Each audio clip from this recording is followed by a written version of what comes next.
नमस्कार श्रोत्यानो.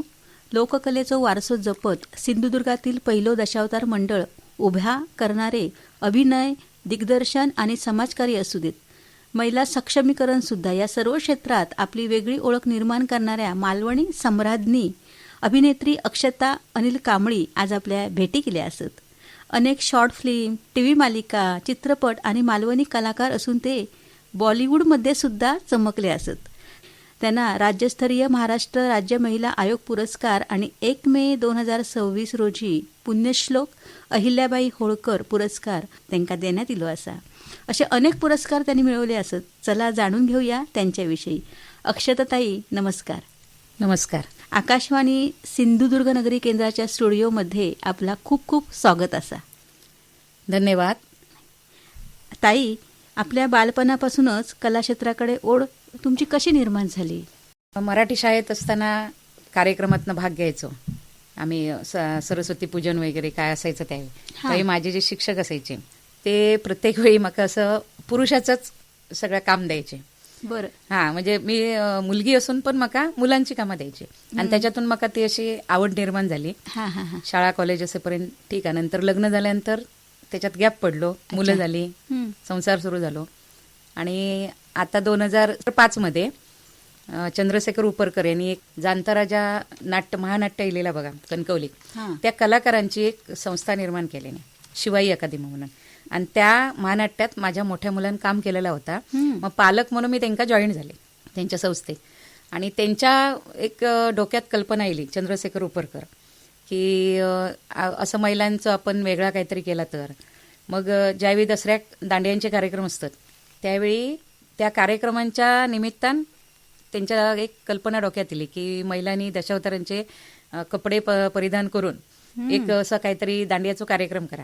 आम्ही एक 7-8 महिला होतो. त्याच्यात तो आम्ही एक मजा हाऊस म्हणून केलं आणि त्या कार्यक्रमात एवढं प्रतिसाद मिळालो तर त्याच्यातनं त्यांना सुचला की आपण असं महिलांचं प्रयोग करून बघितलो तर दशावताराचं. आणि ह्या सगळ्या श्रेय चंद्रशेखर उपरकरांकडे जाता. शासकीय डेअरीचे वरिष्ठ अधिकारी होते, ते सेवानिवृत्त जाता. तर त्यांच्याबरोबर बऱ्याच संस्थेतनं मी काम करते त्यांच्या. तर त्यांनी त्या 6 मध्ये सुरू केल्यानी आणि 8 पर्यंत 2 वर्ष चाललं. मग काही कारणास्तव तर बंद झाला. मग माझ्यात लोक कलाकार काही स्वस्त बसना. बरं. मग 2009 मध्ये माझं मी स्वतःचं मंडळ स्थापन केले, सिंधुरत्न महिला दशावतार. आणि तिथपासून आतापर्यंत एक कोरोनाचे 2 वर्ष सोडलात तर मी माझ्यापर्यंत जेवढं जमता तेवढा महिलांका व्यासपीठावर आणण्याचा प्रयत्न करते. आतापर्यंत चालू आहे. दशावतारासारख्या क्षेत्रात महिला मंडळ उभा करणं ह्या नक्कीच धाडसाची गोष्ट असा. आज ना अनेक महिला आपल्या मंडळात काम करत असत आणि स्वतःची एक वेगळी ओळख निर्माण करतात. महिला दशावतार सुरू करताना तुमका कोणत्या अडचणी इले होते काय? भरपूर, आताही असत. पण मी खरं सांगूचं म्हटल्यानंतर मी काय कोणाची प्रतिस्पर्धी म्हणून का हे करत नाही. आपली लोककला असा दशावतारी आणि त्याच्यावर माझा नितांत प्रेम असा. मी लहान असल्यापासून दशावतार बघायची नाटकं पुरुषांची आणि त्याच्यातनंच मला ती एक स्फूर्ती मिळाली आणि माझ्यातलो कलाकार तो त्याच्यातलो जागो झालो. प्रवाहाच्या उलट्या दिशेने प्रयोग सुरू केला यो. त्याच्यामुळे विरोधी असतोच, पण तेवढा काही मला वाटत नाही. काही असे म्हणतात की बायकांनी धैकुलो करूचं नसता, पण माझे मुळात लेखकच जे असत ते प्रकाश तांबे, लेखक दिग्दर्शक. परंतु ते एवढं सपोर्ट करतात की ते गुरुच आहेत माझे. म्हणजे त्यांच्यामुळेच मी घडले दशावतारात. आणि आजही ते मला स्क्रिप्ट लिहून देतात, कारण दशावतारात कधी स्क्रिप्ट नसता, पण आमचं महिलांचं असं म्हणून ते स्क्रिप्ट लिहून देतात. आजही लिहून देतात ते आणि त्याच्यावरच आम्ही त्या नाटक सादर करतो. दिग्दर्शन ते 1-2दा येऊन मधून दाखवून जातात आणि बाकीचं सगळं मग तुमचं तुम्ही करा म्हणतात. माझ्याजवळ संगीत साथ असा, ती सुद्धा पुरुषांचीच असा. कारण दशावतार कला ही 50% संगीतावर चालता. खरा. 30% तुमची रंगभूषा वेशभूषेवर चालता आणि 20% तुमची संवादावर चालता. तर माका माझी संगीत साथ आता 7-8 वर्ष झाली. माझ्याबरोबर जे संगीत साथला पोरगी असत आणि त्यांका एक कौतुक असं, म्हणजे ते म्हणतात की मॅडम तुमच्याबरोबर आमका काम करूक मिळता, हे आमका खूप मोठी गोष्ट आहे. मग ह्याच्यात त्यांका पण काहीतरी असा अभिमान वाटत असत ना की आमच्यावर काम करूक महिलांबरोबर. त्यामुळे मी ती त्यांची संगीत साथ पुरुषांची ठेवलेली असा. गेली अनेक वर्ष तुम्ही महिला दशावतार चालवतात. काय समाधान तुमका त्याच्यातून मिळतं? खूप मोठं समाधान मिळतं. हा, हा. की तळागाळातले महिला जे बाहेर खंय वावरू शकत नाही, खरा. जे चार चौघात जाऊन धाडसन बोलू शकत नाही, अशा महिलांका मी घडवूचं काम करते. हा, हा, हा. आणि पुढची पिढी सांगते का तुमका, म्हणजे जे नवीन कलाकार असत ते कलाकारच कलाकार एक दुसऱ्या कलाकाराक घडवता, ह्याच्यासारखी मोठी गोष्ट काही नाही ना. आणि त्याच्यातनं मला समाधान मिळतं. जे नवीन कलाकार असतात ना, त्या कलाकारांचे पालक, त्यांचे पती असतील किंवा आई वडील असतील, तर त्यांना एक खूप अक्षता कांबळी या नावाचे खूप हे वाटतं, म्हणजे तुमच्या बरोबर आमच्या मुलांका किंवा माझ्या पत्नी काम करूक मिळतात. मग ह्या केवढी मोठी गोष्ट आहे हो, म्हणजे माझ्यासाठी ती समाधानकारकच आहे. होय. खरंच खूप छान मॅडम तुम्ही काम करतास, महिलांक व्यासपीठ मिळवून देतास, त्यांचा आत्मविश्वास सुद्धा वाढवतास. ताई, तुम्ही दशावतारमध्ये काम करता, मग कोणती भूमिका करता? कायम दशावतारात खलनायकाचीच भूमिका साकारतोय. हा, हा. आणि खलनायक ह्यो असो असता की तो सुरुवातीपासून शेवटपर्यंत असता, होय होय. प्रत्येक नाटकात. आणि खरं तर त्याच्यावरच असता नाटकता, कारण त्यानं तवडून द्यायचा असता. बरोबर. आणि लोकांका एक वेगळा अप्रूप वाटता की हे महिला असून पुरुषांसारखं खलनायक वटवतात. हा, हा, हा. त्याच्यामुळे. आणि त्याच्यात एक असं म्हणजे सुरुवाती खलनायकाक लहेजा जो असता हा, हा. बोलण्याचो आधीचो, हा, हा. ती हास्य नव्हता. एंट्री झाल्यावर टाळी मारतातच आधी, हा, हा. पण हास्य केल्यानंतर डबल टाळी आणि शिटी येतात हा, हा. प्रेक्षकांना. आतापर्यंतचा अनुभव. हा, हा, हा. तर मी हास्य तुमका दाखवते कसं काय करायचं आता. चालत.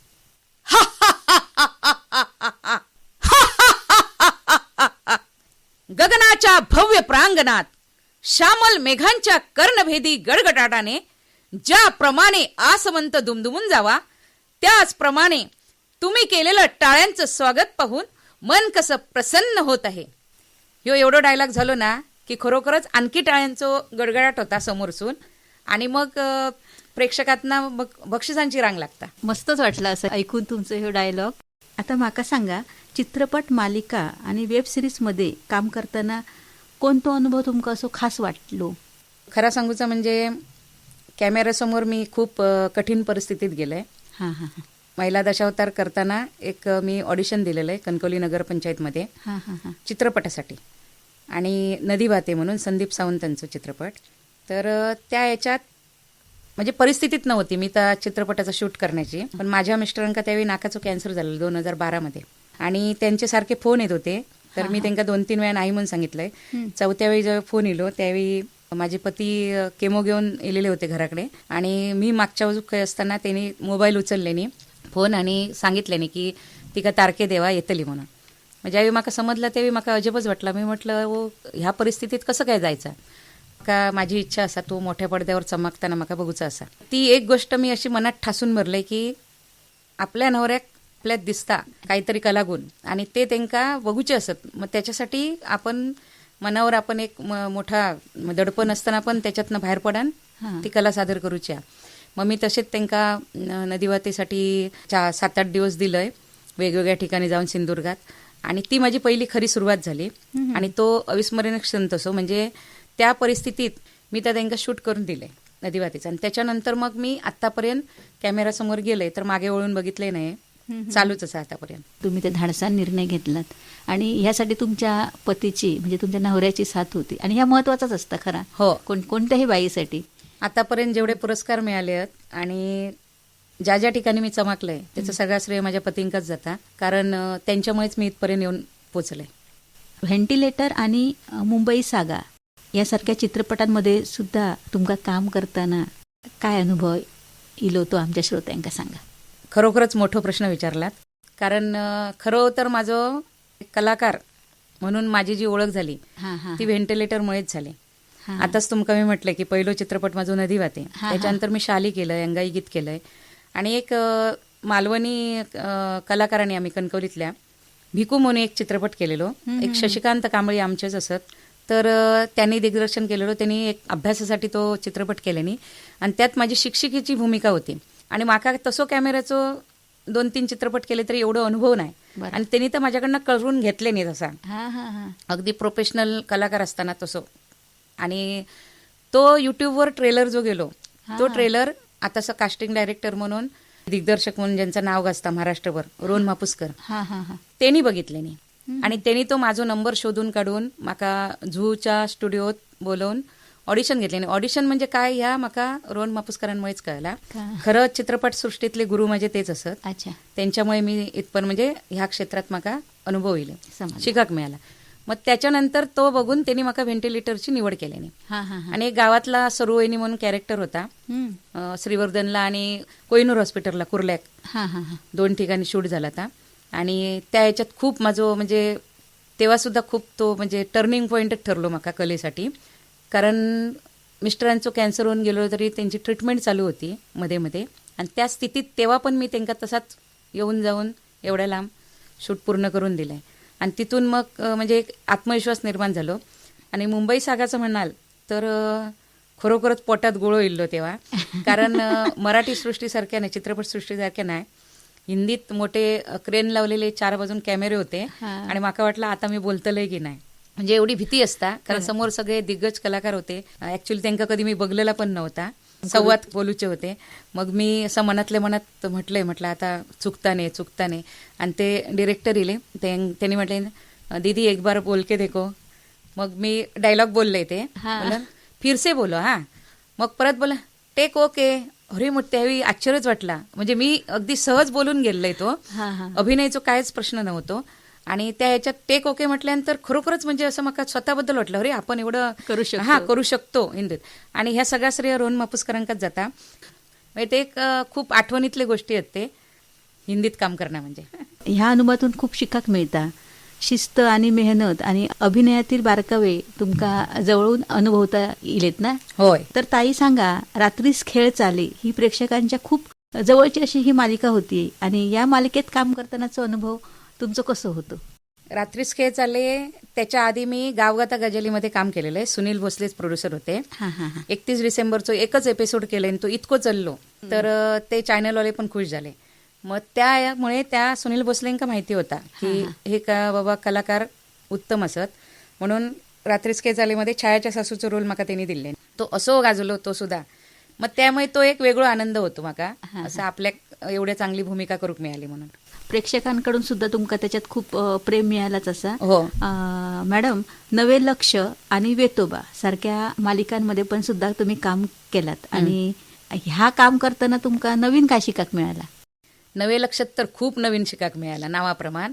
कारण कोरोनाचा काळ होतो आणि व्हेंटिलेटरमध्येच एक माझ्याबरोबर ते ज्येष्ठ अभिनेते भूषण तेलंग, आदेश बांदेकरांका त्यांनी सांगितले नाही की ओरिजिनल तुमका म्हणजे खणखणीत मालवणी नाना वया असतात, तर माझ्याकडे एक कलाकार असा, पण तुम्ही काय करायचं तर तुम्ही बघा कोकणात राहतात. मग आदेश बांदेकर म्हणले नंबर द्या बघा. मग ते म्हणाले बघा संधी येते ती सोडू नका. मी म्हटलं सर लॉकडाऊनचा काळ असा, तर त्यावेळी असं तुरळक वाहतूक चालू होती आणि 4च एपिसोड केलंय आणि 5व्या एपिसोडपासून जाऊकच मिळालं नाही कारण लॉकडाऊन फुल लागला. मग त्या कोरोनाच्या काळात सुद्धा मी ती 200-300 लोकांच्या सेटवर मी काम करून इथपर्यंत येत होते. म्हणजे शूट पूर्ण दिवसभर करायचा, शेवटच्या ट्रेनने बसायचा आणि यायचं. म्हणजे खूप त्रास व्हायचो आणि थैसर परत राहायची माझी सोय नसायची, कारण त्रास काढून मी त्याच्यात त्या मालिकेत चकाकले असं म्हणत होया. कारण ते आमचे उदय सबनीस घुंसरीवालेच आणि त्यांनी सांगितले नाही की अक्षताताई तुम्हाला परफेक्ट कलाकार मिळालेले आहेत मालवण. त्यांच्यात मी आप्पा दळवी म्हणून ते कॅरेक्टर त्यांचा मालवणी पोलिसाचा होता, त्याची बायको मालवणी म्हणून माझा कॅरेक्टर होता. तर खूप सगळ्यांका तो पण आवडलो. अजूनही ते परत रिपीट दाखवतात आणि मला फोन येतात, म्हणजे कुठून लांबला फोन येतात की हो तुमचं तो बांगडो बसताना बघितलं, छानच वाटलो. आणि सगळ्यात महत्वाचं म्हणजे चांगला प्रश्न विचारला तो आता ह्याचो वेतोबाचो. तर अगदी जवळचा माझा कॅरेक्टर असत तर गावमामी वेतोबा, त्या सुद्धा खूप मी त्रास घेऊन मालिका पूर्ण केलंय. कारण बरोबर शूट चालू झाल्यापासून 7 महिने मी येऊन जाऊन केलंय, कणकवली टू मळगाव, मळगाव टू कणकवली. खूप प्रवासाचा त्रास झालेलो आम्हाला. पण कलाकार असता प्रत्येक देहातलो तो कलेसाठी काय पण करता हो. आणि जिद्द आत्मविश्वास स्वतःबद्दल करणारी हो. आणि त्याच्यासाठी घरातनं तुमका सांगितलंय असा पतींचा श्रेय सगळं असात, त्याच्याशिवाय दोन्ही मुलांचं पण सपोर्ट हा. मुलांका पण असा माझ्या म्हणजे खूप माझ्याबद्दल हे वाटतं की आपली आई पुढे जाऊ पाहिजे. कुठल्या गोष्टी नडताना त्यांनी माझ्याबरोबर खूप स्ट्रगल केलेला मोठ्या मुलांपण. तरी सुद्धा तो प्रत्येक वेळी काही जायचं असत तर स्वतः आपण बरोबर येतात. लॉंग रूटला जायचं असत तर गाडी घेऊन पण येणार किंवा बसने लक्झरीने जायचं असत तर स्वतः सुट्टी टाकणार नाही, माझ्याबरोबर येणार. तर ती मालिका माझ्यासाठी खूप महत्वाची ठरली. वेतोबाई ती सुद्धा सुनील भोसलेच प्रोड्युसर होते. त्यांनी दोन्ही मालिकेतना काम माझा बघितलेला होता, गावगाता गजलीतला आणि रात्रीच के चालेचा. मग त्यांनी सन मराठीवाल्यांका दाखले आणि चॅनलने माझं सिलेक्शन केलेला. अरे वा. हा मग त्यामुळे आता माका एक खूप अभिमानाची गोष्ट होती. माझी ऑडिशन झाली नाही, काय झाली नाही, काय नाही. डायरेक्ट चॅनलला सांगितलं हा कलाकार आहे ना, तो ह्या पात्रासाठी पाहिजे. आणि ती एक गाव मी सगळीकडे एवढी प्रत्येकच्या मनात घराघरात बसली ती. ताई, त्या मालिकेतले तो तुमचं फेमस डायलॉग असा ना, तो आमच्या श्रोत्यांका ऐका गावडात. हा, नक्कीच. तो मजेशीर डायलॉग असा आणि सगळ्यांच्या तोंडात, मी ज्या ज्या ठिकाणी कार्यक्रमात जातोय ते प्रत्येक जण बघून आधीच म्हणतात, काय बाय बोलला, काळीच माझा हल्ला. मस्त. दिग्दर्शिका आणि अभिनेत्री म्हणून काम करताना तुमका काय फरक जाणवता त्याच्यात? खूप मोठा फरक असा. जेव्हा आपण कलाकार म्हणून काम करतो त्यावेळी आपल्यासमोर दिग्दर्शक जा करूक सांगतात, हा हा अगदी भले 10 वेळा त्यांच्या मनाक येईपर्यंत रिटेक लावून करूक सांगतात, नाटकात म्हणा किंवा इतर कॅमेरासमोर, तर ता आपण त्यांच्या मर्जीन करत असतो. म्हणजे आपण ते सांगणार तसं आपण करणार. हा हा तसा दिग्दर्शक म्हणून नसता. आता मी ज्या नाटकाच्या मुलींका सांगतोय, दशावताराच्या मुलींका, खरं तर मी माझ्या लेखक दिग्दर्शक तांबे सरांचंच नाव लावतंय, कारण ते माझे गुरु असत. पण माका त्यांका दाखवचा लागता परत काय करायचं काय ता. त्यावेळी खूप मोठी जबाबदारी असता, कारण आपल्याकडनं बरोबर जाव काय, चुकीचा गेला तर ती त्याच अनुकरण करणार. त्यामुळे ती एक मोठी जबाबदारी असता दिग्दर्शन करणं म्हणजे. कारण आपल्याकडचे विचार चांगले जाव काय, आपल्याकडचं त्यांका संभाषण चांगला योग्य जाव काय, आणि त्याच्यातनं त्यांका काहीतरी शिकाक मिळाक काय. तसा कलाकार म्हणून नसता. कलाकार यो आपण काय समोरचे आपल्या दिग्दर्शक सांगतात त्याप्रमाणे आपण ऐकतो आणि त्यांच्या मनासारख्या करतो, आणि आपली कला सादर आपली कदर सादर करतो. आपल्याला काय त्याच्यात मोठंसं नसतं. पण दिग्दर्शन हे खूप जबाबदारीची गोष्ट असते की आपल्याकडनं चुकीची गोष्ट कुठलीच जाता कामा नये. मॅडम, मग कलाक्षेत्र आणि कुटुंब या दोन्ही तुम्ही जबाबदाऱ्या सांभाळतात, आणि तेव्हा काय आव्हानं येतात? आव्हानं म्हणजे खूप आव्हानात्मकच असा गोष्ट ही, कारण घरातली खूप जबाबदारी मोठी असा माझी. आता मी 2 प्रोजेक्ट सोडलेले असत स्टार प्रवाह जी मराठीचे, कारण सुरुवातीक बोललंय की मिस्टरांच्या माझ्या नाकाचं कॅन्सर झालं 2012 मध्ये, आणि त्यानंतर परत 24 मध्ये पण दुसऱ्या नाकाक सुरुवात होत होती. आता एकदम उत्तम असत, काय प्रॉब्लेम नाही. पण अशा कंडिशनमध्ये मी जर ह्याची डेली सोपची कामं घेतलंय मालिकांची, तर आपण अडकाक होता.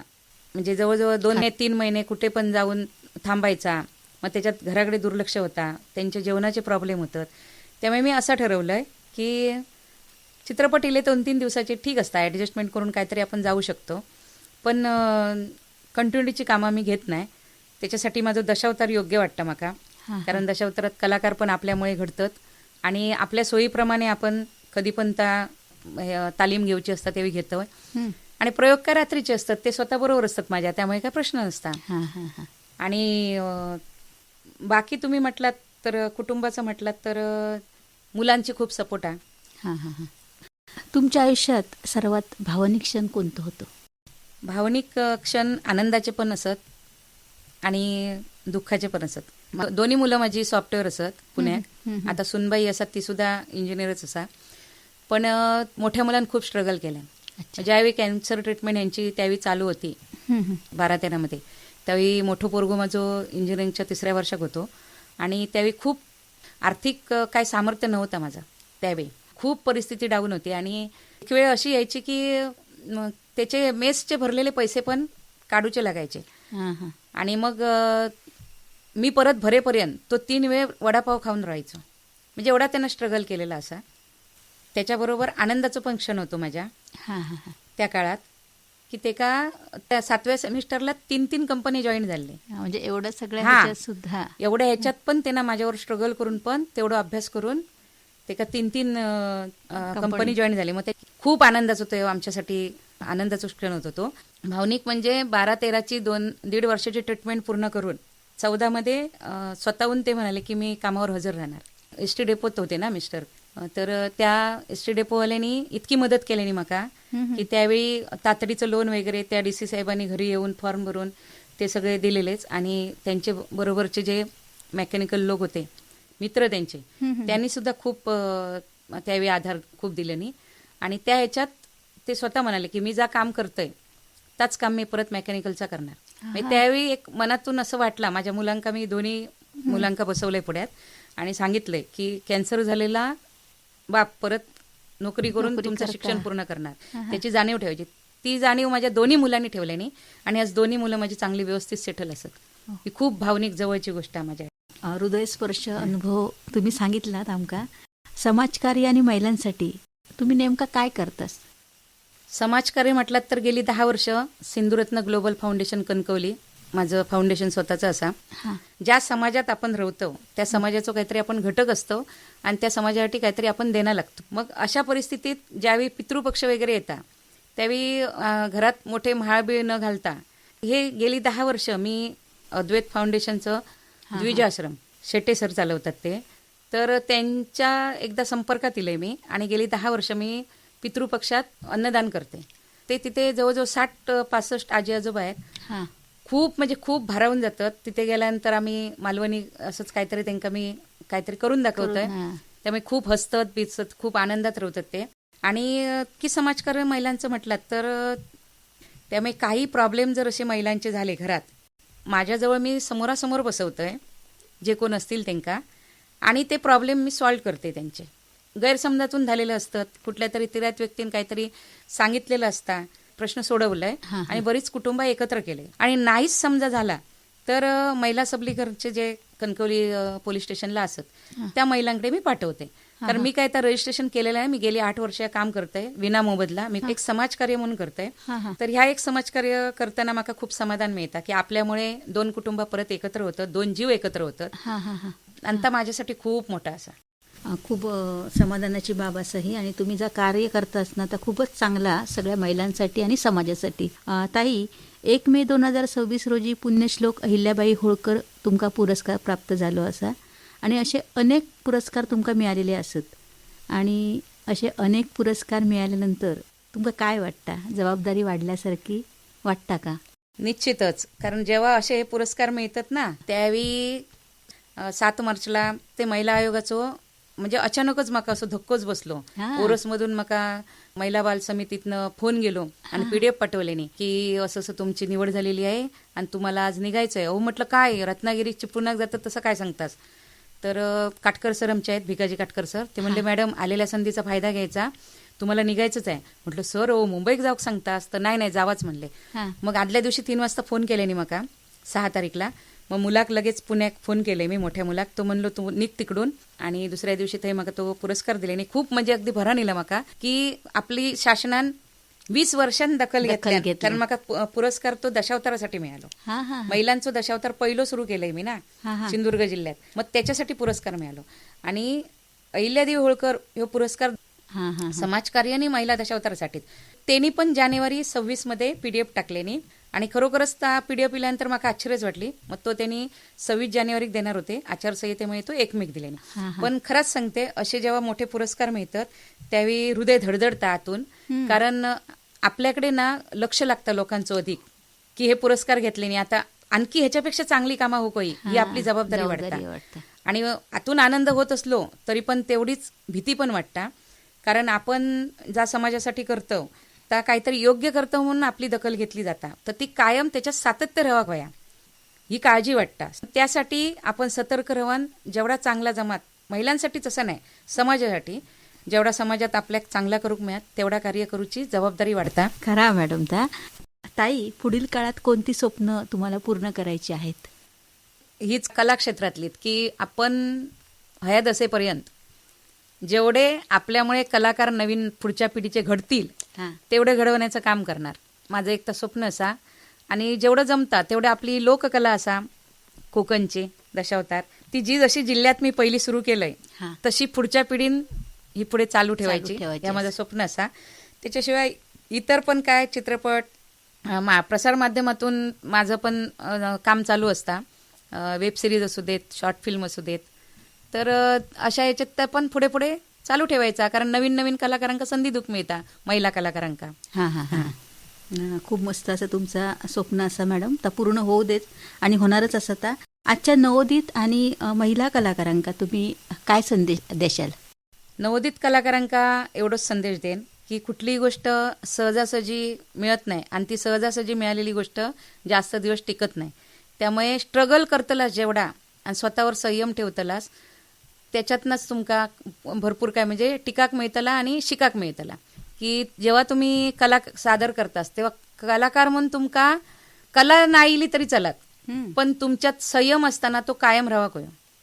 जो म्हणजे स्वतःवर आत्मविश्वास असता, तो आत्मविश्वास स्वतः ठासून भरूचोच असता, पण स्वतःवरचो संयम ह्यो सगळ्यात मोठी गोष्ट असता आणि ती स्वतः निर्माण करूनच पाऊल पुढे टाकायचा. तुम्ही अपयशाच्या मार्गावर कधीच जाणार नाही, यशाच्याच मार्गावर जातालास.